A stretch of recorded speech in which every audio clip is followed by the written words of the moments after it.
The point where you feel utterly alone is not where you shatter. As Carl Jung observed, it is where you awaken. That feeling of isolation currently piercing you, the betrayal that sent your world into a tailspin, the stark knowledge that no one is riding to your rescue. These are not indicators of your failure. They are messages signaling your soul's readiness for the most profound undertaking of your life. This is the task of becoming complete, the task of standing by yourself so you can finally stand with true strength.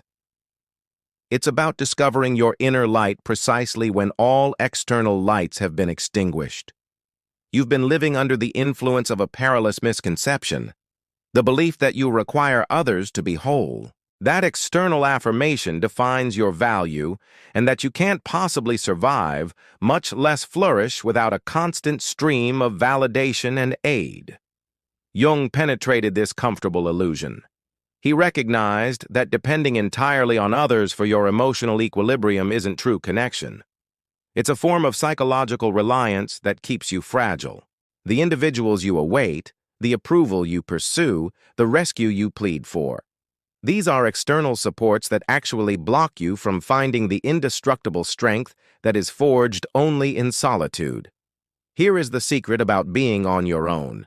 It compels you to meet yourself without any filter. Every imperfection, every anxiety, every truth you've denied. When there's no one else to hold responsible, no one to mend you, no one to bear your load, you at last discover your own substance. This experience is petrifying for most. They prefer to remain dependent, to stay confined, to keep waiting, rather than face the reflection that solitude presents. But Jung taught that this meeting is not a form of punishment. It is an initiation. The ache of being alone is the sound of your soul trying to liberate you from the cage of external dependency. Jung termed this the persona problem. You've been wearing a mask for such a long time, you've mistaken it for your actual face. You shaped yourself into whatever others required, the dutiful child, the ever-present friend, the altruistic partner. You learned to sense the dynamics of any situation and adapt. You perfected the skill of making everyone else comfortable, while methodically stifling your true self. This mask provides a sense of security because it garners acceptance, but it is slowly destroying you. And now, alone without a crowd to perform for, that mask is beginning to fracture. This isn't a breakdown, it's a breakthrough. The suppressed shadow, everything you pushed down to uphold that flawless facade, is now demanding acknowledgement. Your anger for being taken for granted, your resentment for being overlooked, your fury for having betrayed yourself for those who were never worthy of your sacrifice.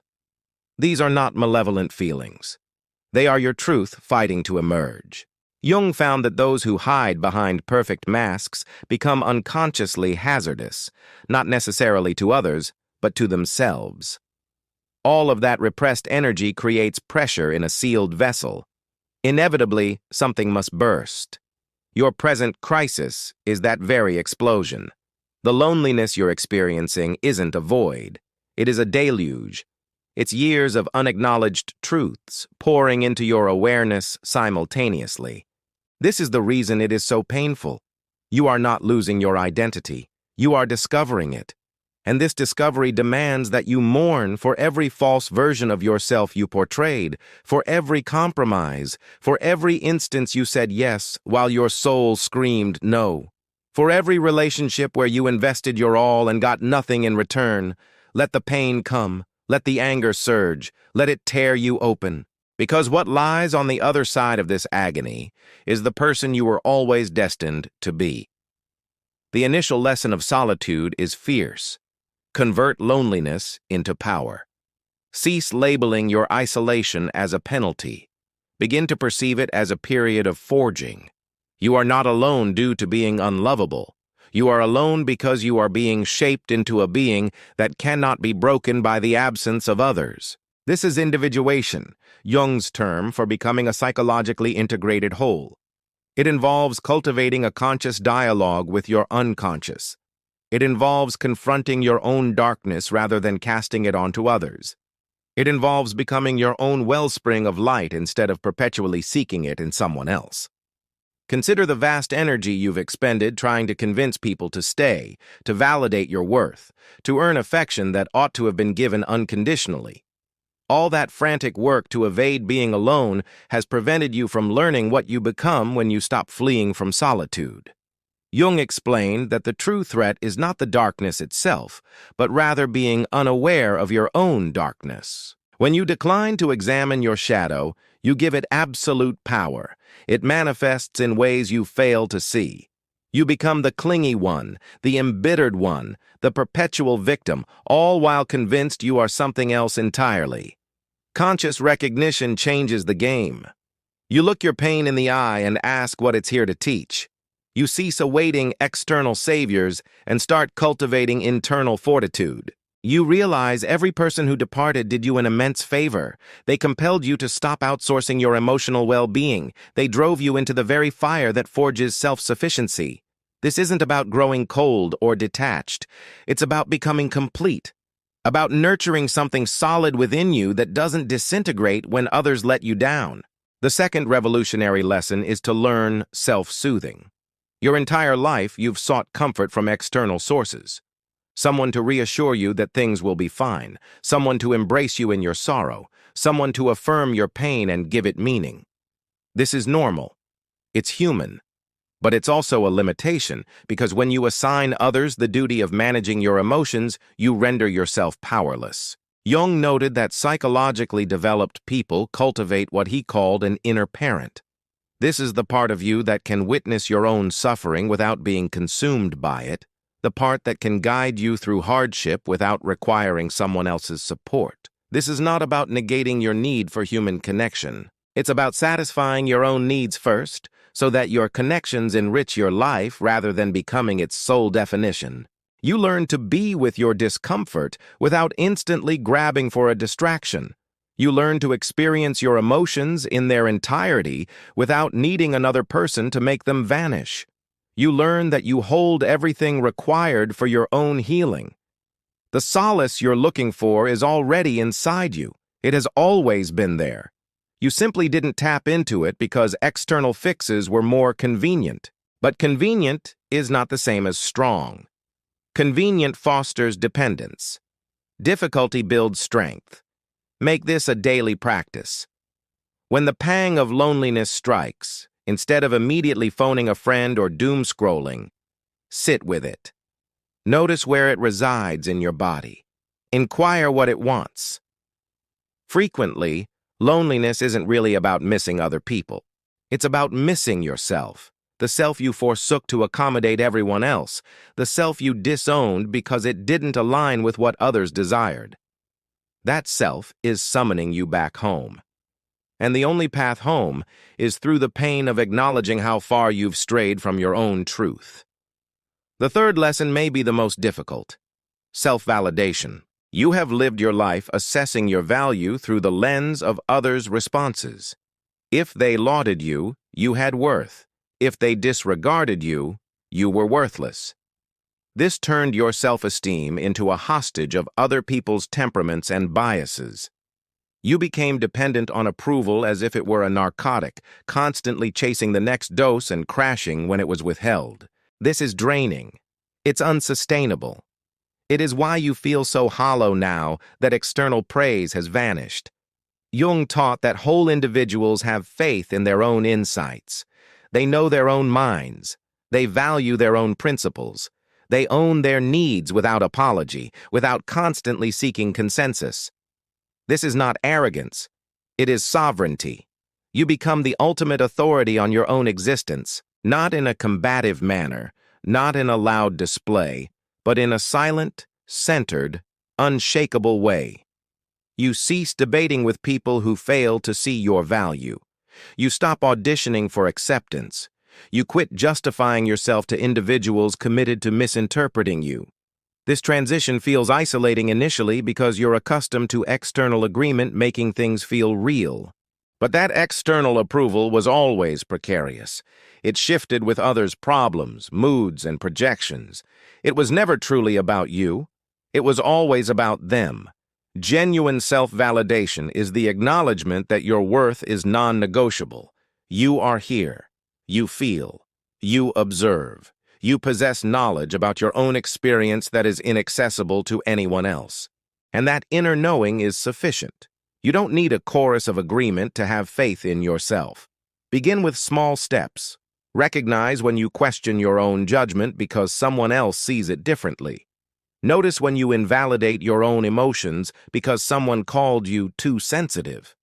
Observe when you apologize for your existence, your needs, your desires. Every time you catch yourself in this pattern, pause, take a breath. Affirm to yourself, my experience is real. I trust my knowing. I honor my feelings. This is not an act of ego. This is integration. This is returning home to yourself. The fourth lesson redefines everything. Use your failures as fuel. Jung found that the shadow holds not only darkness but also denied strength. With every failure, every rejection, every time you fell short, a part of you was learning. You were charting the landscape of human interaction. You were seeing patterns. You were sharpening your instincts. You were accumulating data that now, finally on your own, you can access without the distortion of trying to please. Your failures were not haphazard. They were a methodical education in what you should no longer tolerate, whom you should no longer trust, and how you must never again abandon yourself.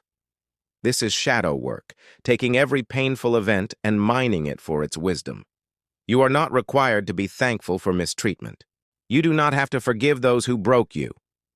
But you can leverage what occurred to become someone who cannot be broken again. Consider this. Every betrayal taught you about reading human character. Every abandonment compelled you to cultivate resilience. Every instance you felt alone and endured it was proof that you contained the very strength you were always seeking in others. Jung observed that individuals who integrate their shadow become paradoxically formidable.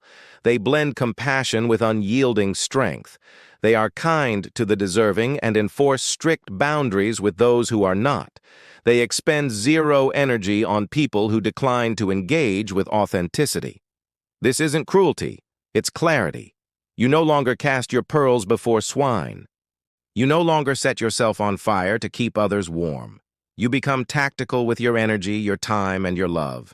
And this selectivity isn't selfishness, it is wisdom purchased with pain. Sit with your failures. List them. Next to each one, note what it taught you, what boundary was needed, what pattern was overlooked, what warning sign was ignored. Every agonizing experience holds a curriculum. Your task is not to evade pain, but to distill its lessons to ensure you never repeat the same dynamics. This is how you shift from victim to strategist. This is how suffering is converted into fuel instead of poison. The fifth lesson forges an unbreakable will. Cultivate inner resolve. Emotional self-sufficiency isn't our default state. We are wired for connection. Infants perish without contact. Children require attachment. We are social beings. But at some point, healthy interdependence warped into toxic dependence. You were taught you couldn't trust yourself. You were taught others' views were more important than your own intuition. You learned to silence your instincts to preserve relationships that were slowly suffocating you. Inner resolve is the act of choosing your internal reality over external demands. When everyone insists you are mistaken, you stand by what you know.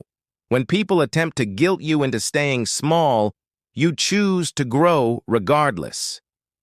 When others revoke their approval to manipulate you, you release them. This is frightening at first. It feels like stepping off a precipice. But Jung saw that below that cliff lies solid earth, your own ground. It's the foundation you construct when you stop borrowing stability from others. This requires practice. Each day will present moments where the old you would have yielded, apologized, or retreated.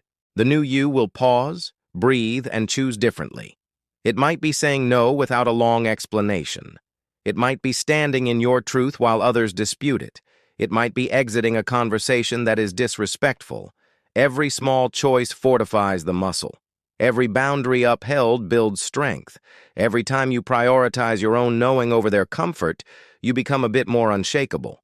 People will challenge this. They will push and prod. They will try to drag you back to old patterns. Let them. Your job isn't to persuade them. Your job is to remain solid, to continue choosing yourself, to build an inner core so resilient that external turmoil cannot knock you off balance.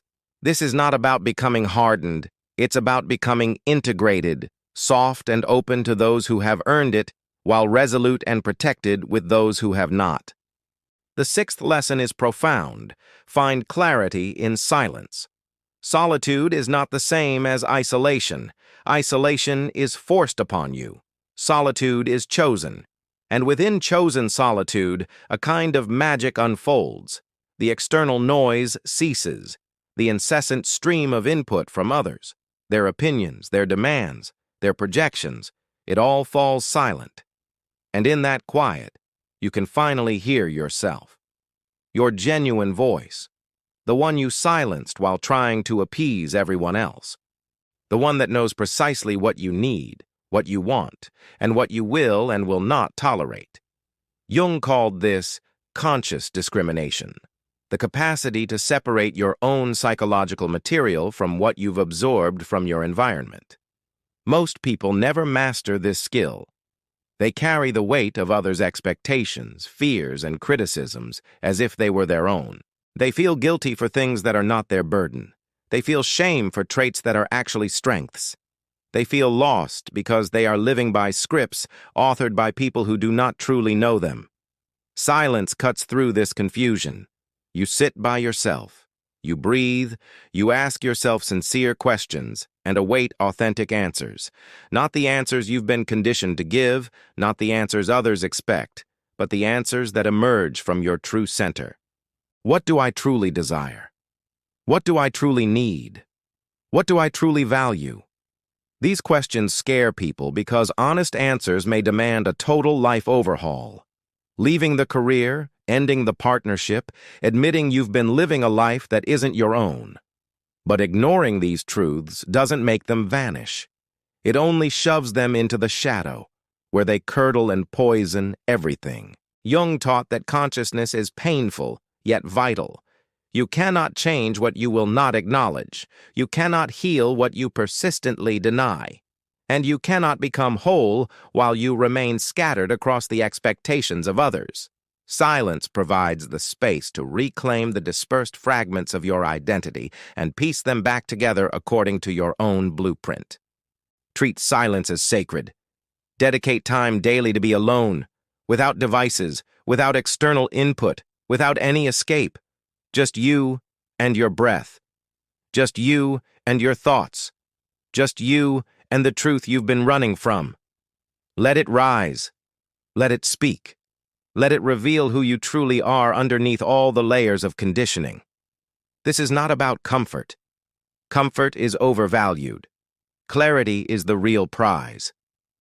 The seventh and final lesson is to become your own source of light. You were taught that meaning is found externally, in accolades, in relationships, in approval, in success defined by society. This made you reliant on conditions you couldn't control. When the external praise dried up, you felt adrift. When relationships dissolved, you felt hollow. When accomplishments failed to bring lasting joy, you felt bewildered because you had placed your center of gravity outside of yourself.